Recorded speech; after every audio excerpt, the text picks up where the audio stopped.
Hi everyone, അക്കാഡമീസിന്റെ മറ്റൊരു online സെഷനിലേക്ക് ഏവർക്കും ഹൃദയം നിറഞ്ഞ സ്വാഗതം. ഞാൻ ഹൻഷ. അപ്പോൾ RRB NTPCയുടെ രണ്ടാമത്തെ ഫേസ് എപ്പോൾ തുടങ്ങും എന്നുള്ള എല്ലാവരുടെയും സംശയത്തിന് ഒരു ഉത്തരം RRB തന്നെ ഒഫീഷ്യലായിട്ട് തന്നിട്ടുണ്ട്. എപ്പോൾ തുടങ്ങും എന്നുള്ള ചോദ്യത്തിന് അവർ നമ്മളോട് പറഞ്ഞിരിക്കുന്നത് രണ്ടാം ഫേസ് എന്ന് പറയുന്നത് 16/1/2021 മുതൽ 30/1/2021 വരെ നടക്കും എന്നാണ് എന്ത് ചെയ്തിരിക്കുന്നത്. ഇന്ന് പബ്ലിഷ് ചെയ്ത നോട്ടീസിൽ 2/1/2021 ഇന്ന് പബ്ലിഷ് ചെയ്ത നോട്ടീസിൽ RRB ഒഫീഷ്യലി പറഞ്ഞിരിക്കുന്നത്. നമുക്ക് എല്ലാവർക്കും അറിയാം, ആദ്യത്തെ ഫേസ് നടന്നുകൊണ്ടിരിക്കുകയാണ്. ഡിസംബർ 28 മുതൽ ജാനുവരി 13 വരെയുള്ള ടൈം പീരീഡിലാണ് ആദ്യത്തെ ഫേസ് നടക്കുന്നത്. ഏകദേശം 1.25 കോടി ആളുകളോളം അപ്ലൈ ചെയ്തിട്ടുള്ള ഒരു പരീക്ഷയാണ്. അതുകൊണ്ട് നമ്മൾ ആദ്യമേ പറഞ്ഞിരുന്നു, ഏകദേശം 25 ലക്ഷം ആളുകൾക്ക് വെച്ചാണ് ഒരു പരീക്ഷ നടത്തുന്നത്. അതുകൊണ്ട് തന്നെ ഏകദേശം 5 ഫേസ് ആയിട്ടായിരിക്കും പരീക്ഷ നടക്കുന്നുണ്ടാവുക എന്നുള്ള ഒരു അപ്രോക്സിമേറ്റ് കാൽക്കുലേഷൻ നമ്മൾ ഇതിന് മുമ്പ് ഒരു എക്സാം ഡേറ്റ് വന്ന വീഡിയോയിൽ പറഞ്ഞിരുന്നു. അപ്പൊ അതുപോലെ രണ്ടാമത്തെ ഫേസ് നടക്കുകയാണ്. ഏകദേശം 27 ലക്ഷം കാൻഡിഡേറ്റ്സിനാണ് എന്ത് ചെയ്യുന്നത്, ഈ രണ്ടാമത്തെ ഫേസ് നടക്കുന്നത്. പിന്നെ ബാക്കിയെല്ലാം ഇതുവരെയുള്ള കാര്യങ്ങളെല്ലാം പറഞ്ഞിട്ടുള്ള കാര്യങ്ങൾ തന്നെ RRB ഒന്നുകൂടി റിപ്പീറ്റ് ചെയ്തിട്ടുണ്ട്. For the candidates scheduled in this page, the link for viewing the exam date and downloading of free traveling authority for SC and ST candidates will be made available on all RRB websites on or before 6/1/2021. 6/1/2021 മുമ്പായിട്ട് exam സിറ്റിയും ഡേറ്റും എന്ത് ചെയ്യാൻ പറ്റും, exam ഉള്ളവർക്ക് അറിയാൻ പറ്റും. ഒന്നുകിൽ 6-ാം തീയതി അല്ലെങ്കിൽ 6-ാം തീയതിക്ക് മുമ്പായിട്ട് എന്ത് ചെയ്യാൻ പറ്റും, അറിയാൻ പറ്റും എന്നാണ് എന്ത് ചെയ്തിരിക്കുന്നത്, RRB പറഞ്ഞിരിക്കുന്നത്. നമുക്കറിയാം 10 ദിവസം മുമ്പാണ് അല്ലെ. അപ്പൊ 16-ാം തീയതി എന്ന് പറയുമ്പോൾ 10 ദിവസം മുമ്പായിട്ട് 6-ാം തീയതി തന്നെ എന്ത് ചെയ്യുന്നുണ്ട്, ഇത് അറിയാൻ പറ്റുന്നുണ്ട്. പിന്നെ അറിയാം, ഈ കോൾ ലെറ്റർ എക്സാം സിറ്റി അറിയാനേ ഉള്ളൂ. എക്സാം സെന്റർ എവിടെയാണ്, ഏതാണ് ഷിഫ്റ്റ് എന്നുള്ള കാര്യങ്ങളെല്ലാം എപ്പോഴാണ് ഒരു കാൻഡിഡേറ്റിന് അറിയാൻ പറ്റുന്നത്, 4 ദിവസം മുമ്പാണ് അറിയാൻ പറ്റുന്നത്. പിന്നെ സാധാരണ കാര്യങ്ങൾ തന്നെയാണ്. Necessary intimation is also being sent to all those candidates scheduled in the second phase to their email and mobile numbers during their online application. അത്യാവശ്യമായി അറിയിക്കേണ്ടുന്ന കാര്യങ്ങളെല്ലാം ഇമെയിലൂടെയും മൊബൈലിലൂടെയും എന്ത് ചെയ്യുന്നുണ്ട്, RRB അറിയിക്കുന്നുണ്ട്. പിന്നെ നിങ്ങൾ മനസ്സിലാക്കേണ്ടുന്ന ഒരു കാര്യം, ഈ രണ്ടാമത്തെ ഫേസിലും എന്ത് ചെയ്യണമെന്നില്ല, നമ്മൾ എല്ലാവർക്കും ഒന്നും പരീക്ഷ ഉണ്ടാവണമെന്നില്ല. കാരണം 1.25 കോടിയിൽ ആദ്യത്തെ 25 ലക്ഷം കഴിഞ്ഞു, രണ്ടാമത്തെ സെറ്റ് 25 ലക്ഷം മാത്രമാണ് ഇവിടെ നടക്കുന്നത്, ഈ രണ്ടാമത്തെ ഈ ഒരു ഫേസിൽ നടക്കുന്നത്. അതുകൊണ്ട് തന്നെ നിങ്ങളിൽ കുറച്ച് പേർക്ക് പരീക്ഷ ഉണ്ടാവും, കുറച്ച് പേരുടെ ഓൾറെഡി കഴിഞ്ഞു, കുറച്ച് പേർക്ക് എന്തുണ്ടാവില്ല, പരീക്ഷ ഉണ്ടാവില്ല. ഇനി വരുന്ന ഫേസുകളിലായിരിക്കും എന്തുണ്ടാവുക, പരീക്ഷ ഉണ്ടാവാൻ പോകുന്നത്.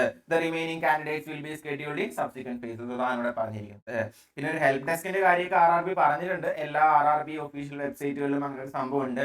എന്തെങ്കിലും സംശയങ്ങളോ ക്ലാരിഫിക്കേഷനോ ഉണ്ടെങ്കിൽ നിങ്ങൾക്ക് ചോദിച്ച് മനസ്സിലാക്കാന്നൊക്കെയാണ് പറഞ്ഞിരിക്കുന്നത്. അത് എത്രത്തോളം റെസ്പോണ്ട് ചെയ്യും എന്നുള്ളതൊക്കെ നിങ്ങൾ കണ്ടതിന് അറിയണം. എനിക്കറിയുന്ന 1-2 പേര് മെയിലും കാര്യങ്ങളും എല്ലാം എക്സാം സെന്ററിന് എന്തോ ഡൗട്ട്സ് ഒക്കെ വന്നപ്പോൾ അയച്ചപ്പോഴും അവിടെ നിന്ന് അങ്ങനെ പ്രത്യേകിച്ച് സംശയങ്ങളോ അല്ലെങ്കിൽ പ്രത്യേകിച്ച് അതിനൊരു ക്ലാരിഫിക്കേഷനോ ക്ലാരിറ്റിയോ ഉത്തരങ്ങളൊന്നും കിട്ടിയില്ല. ചിലർക്ക് ഒരു മറുപടിയും വന്നില്ല എന്നൊക്കെയാണ് പറഞ്ഞിട്ടുണ്ടായിരുന്നത്. അപ്പൊ അത് നിങ്ങൾ നിങ്ങളുടെ ഭാഗ്യം ട്രൈ ചെയ്യുക. ചിലർക്ക് അത് വരുമായിരിക്കും, ചിലവുള്ളത് ശരിയാവും, ചിലവുള്ളത് ശരിയാവുന്നില്ല. അങ്ങനെയാണല്ലോ നാട്ടു നടപ്പ് എന്ന് പറയുന്നത്. പിന്നെ ഞാൻ എപ്പോഴും പറയാറുള്ള കാര്യം, RRB എപ്പോഴും പറയാറുള്ള കാര്യം, നിങ്ങൾ എന്ത് മാത്രം വിശ്വസിക്കുക, RRB മാത്രം വിശ്വസിക്കുക. വഴിയെ കൂടെ പോകുന്നവർ പറയുന്നതും വഴിയെ പോകുന്ന ചാനലുകാർ പറയുന്നതും വഴിയെ പോകുന്ന ആളുകൾ പറയുന്നതും എന്ത് ചെയ്യാതിരിക്കുക, ഇത്രയും കാര്യങ്ങൾ വിശ്വസിക്കാതിരിക്കുക. ഞാനും ഒരു യൂട്യൂബ് ചാനൽ നടത്തുന്നതാണ്. വഴിയെ പോകുന്ന ചാനലുകാരിൽ ഞാനും പെടും. ഞാൻ പറഞ്ഞാലും നിങ്ങൾ വിശ്വസിക്കുന്നില്ല അൺലെസ് RRBയുടെ കിട്ടിയിട്ടുള്ള ഒഫീഷ്യൽ ഡാറ്റ വെച്ച് പറയുന്നൊന്നും നിങ്ങൾ വിശ്വസിക്കാതിരിക്കുക. അപ്പൊ വളരെ ലേറ്റസ്റ്റ് ആയിട്ട് ഇന്ന് ജാനുവരി 2-ാം തീയതി 2/1/2021 RRB പബ്ലിഷ് ചെയ്ത ഒരു നോട്ടീസാണിത്. അപ്പൊ രണ്ടാമത്തെ ഫേസ് എപ്പോൾ തുടങ്ങും എന്നുള്ള എല്ലാവരുടെയും ചോദ്യത്തിന് ഉത്തരം കിട്ടിയിട്ടുണ്ട്. ജാനുവരി 16 മുതൽ ജാനുവരി 30 വരെയാണ് ഇന്ത്യയിൽ പോകുന്നത്. 14 ദിവസങ്ങൾ കൊണ്ട് 27 ലക്ഷം കാൻഡിഡേറ്റ്സിന് RRB പരീക്ഷ നടത്തുന്നുണ്ട്. അപ്പൊ RRB NTPCയുടെ ഫസ്റ്റ് ഫേസ് കഴിഞ്ഞ് ക്വസ്റ്റ്യൻസ് ഒക്കെ നിങ്ങളിൽ പലരും കണ്ടു കാണും. ക്വസ്റ്റ്യൻസ് എല്ലാം എന്ത് തന്നെയാണ്, വളരെ ഈസി ടു മോഡറേറ്റ് ലെവലുള്ള ക്വസ്റ്റ്യൻസ് തന്നെയാണ്. അതിപ്പോൾ മാത്സ് ആണെങ്കിലും റീസണിംഗ് ആണെങ്കിലും GK ആണെങ്കിലും SSCയുടെ ഒക്കെ പ്രീവിയസ് ക്വസ്റ്റ്യൻസ് ഒക്കെ തന്നെയാണ് വീണ്ടും റിപ്പീറ്റ് ചെയ്ത് ചോദിച്ചുകൊണ്ടിരിക്കുന്നത്. നമ്മൾ പഠിച്ച കാര്യങ്ങളും നമ്മൾ പഠിപ്പിച്ചിട്ടുള്ള കാര്യങ്ങളും എല്ലാം നല്ല രീതിയിൽ ചോദ്യങ്ങളായിട്ട് വന്നിട്ടുണ്ട്. ഹിസ്റ്ററിയും ഫിസിക്സും കെമിസ്ട്രിയും ബയോളജി എല്ലാം പക്ക നമ്മൾ പറഞ്ഞിട്ടുള്ള കാര്യങ്ങളാണ്. അപ്പൊ നമ്മൾ അതിന് ഓറിയന്റഡ് ആയിട്ടുള്ള കോഴ്സുകൾ ചെയ്യുന്നുണ്ട് നമ്മുടെ വെബ്സൈറ്റിൽ. academisonline.com എന്ന് പറയുന്ന നമ്മുടെ വെബ്സൈറ്റിലാണ് കോഴ്സുകൾ ചെയ്യുന്നത്. നിങ്ങളിൽ പലർക്കും അറിയുന്നുണ്ടാവും. അറിയാത്തവരുണ്ടെങ്കിൽ കയറി നോക്കാനുള്ള ലിങ്കും എങ്ങനെയാണ് കോഴ്സിലോട്ടൊക്കെ ജോയിൻ ചെയ്യേണ്ടത് എന്നുള്ള കാര്യങ്ങളെല്ലാം എന്ത് ചെയ്യാം, താഴെ ഞാൻ ഡിസ്ക്രിപ്ഷനിൽ പ്രൊവൈഡ് ചെയ്യാം. SSC CHSLും SSC CGLും നമ്മുടെ ഇതേ കോഴ്സുകൾ തന്നെ മതിയാവട്ടോ. അപ്പൊ പലർക്കും അങ്ങനെ ഒരു സംശയം പറഞ്ഞിരുന്നു, RRB ഓറിയന്റഡ് ആയിട്ടുള്ള കോഴ്സുകളാണോ. ഈ GK സബ്ജക്ട്സിനെ സംബന്ധിച്ചിടത്തോളം നിങ്ങൾ മനസ്സിലാക്കുന്ന ഒരു കാര്യമാണ്, RRB ഓറിയന്റഡ് SSC ഓറിയന്റഡ് എന്ന് പറഞ്ഞൊരു സാധനം ഇല്ല. GK സബ്ജക്ട്സിനെല്ലാം RRBയും SSCയും എന്ത് തന്നെയാണ്, അവരൊരമ്മ പെറ്റ മക്കളാണ്, രണ്ടും ഒന്ന് തന്നെയാണ്. ചോദ്യങ്ങൾ ചോദിക്കുന്ന രീതിയും എല്ലാം സെയിം ആണ്. പക്ഷെ മാത്സ് ഒക്കെ വരുന്ന സമയത്താണ് റീസണിങ്ങും ഏറെക്കുറെ സിമിലർ ആണ്, കുറച്ചുകൂടി ഹയർ ലെവൽ SSCക്ക് പോകുന്നേ ഉള്ളൂ. മാത്സ് ആവുമ്പോൾ SSC CGL ഒക്കെ എടുക്കുകയാണെന്നുണ്ടെങ്കിൽ എന്ത് ചെയ്യും, കുറച്ചുകൂടി ഒരു ഹയർ ലെവൽ നല്ല രീതിയിലുള്ള ക്വസ്റ്റ്യൻസ് വരാറുണ്ട്. പക്ഷെ അത്തരം ചോദ്യങ്ങളൊന്നും എവിടെ ഇല്ല, RRBയിലുള്ള വളരെ ബേസിക്സിനെ ബേസ് ചെയ്തുള്ള ചോദ്യങ്ങൾ തന്നെയാണ്. അപ്പൊ സ്പീഡ് ആൻഡ് ആക്യുറസി ആണ് ഇവിടെ മെയിൻ ആയിട്ടുള്ള ഒരു കാര്യമായിട്ട് വരുന്നത്. നിങ്ങൾ എത്രത്തോളം സ്പീഡ് കൂട്ടുന്നോ അത്രത്തോളം, സ്പീഡും ആക്യുറസിയും രണ്ടും എന്താ, അങ്ങോട്ടും ഇങ്ങോട്ടും പരസ്പര വില്ലന്മാരാണ് അല്ലെ. സ്പീഡ് നമ്മൾ കൂട്ടുമ്പോൾ നമ്മുടെ ആക്യുറസി കുറയും, ആക്യുറസി കൂടുമ്പോൾ എന്ത് ചെയ്യും, സ്പീഡ് കുറയും. അങ്ങനെയാണല്ലോ പൊതുവെ ഉണ്ടാവുന്നത്.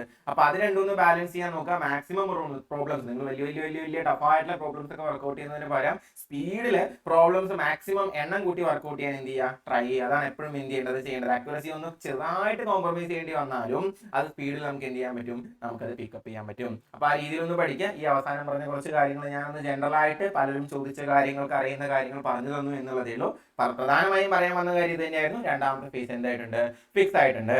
അപ്പൊ 13-ാം തീയതി കഴിഞ്ഞ് 16-ന് രണ്ടാമത്തെ ഫേസ് നടക്കുന്നുണ്ടെങ്കിൽ എനിക്ക് തോന്നുന്നത് ഈ 30 കഴിഞ്ഞാൽ അപ്പൊ ഫെബ്രുവരി ഫസ്റ്റ് വീക്ക് തന്നെ നമുക്ക് എന്തും പ്രതീക്ഷിക്കാം, നമ്മുടെ തേർഡ് ഫേസും എന്ത് ചെയ്യാൻ പറ്റും, നമുക്ക് പ്രതീക്ഷിക്കാൻ പറ്റും. അപ്പോൾ അതിനും പ്രിപ്പയർഡ് ആയിട്ട് തന്നെ എന്ത് ചെയ്യുക, നിങ്ങൾ എല്ലാവരും ഇരിക്കുക, എല്ലാവരും നന്നായിട്ട് പഠിക്കുക, എല്ലാവരുടെയും ആഗ്രഹങ്ങൾ സഫലമാകുന്ന നല്ലൊരു 2021 ആവട്ടെ എന്ന് ഞാൻ ആശംസിക്കുകയാണ്. ചാനലിലൂടെ ഞാൻ എല്ലാവർക്കും ഒരു ഹാപ്പി ന്യൂ ഇയർ പറയാൻ വിട്ടുപോയി. അപ്പൊ എല്ലാവർക്കും എന്റെ ഹൃദയം നിറഞ്ഞ പുതുവത്സര ആശംസകൾ. എല്ലാവർക്കും നല്ലൊരു വർഷം, വളരെ വളരെ വളരെ നല്ലൊരു വർഷമാവട്ടെ. 2020 2020 എന്നൊക്കെ പേരുള്ളതെങ്കിലും നമ്മൾ നല്ല നമ്പറാണ്, നല്ല അടിപൊളിയായിരിക്കും എന്നൊക്കെ വിചാരിച്ചെങ്കിലും വളരെ എല്ലാവർക്കും അല്ലെ, മെജോറിറ്റി ഓഫ് ആളുകൾക്കും ദുരിതപൂർണ്ണമായിട്ടൊരു വർഷമായിരുന്നു.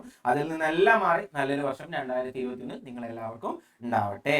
അപ്പോൾ എല്ലാവരും നന്നായിട്ട് പ്രിപ്പയർ ചെയ്യുക. RRB NTPC മാത്രമല്ല, SSC CHSL ഡേറ്റ് വന്നിട്ടുണ്ട്, SSC CGL ഡേറ്റ് വന്നിട്ടുണ്ട്.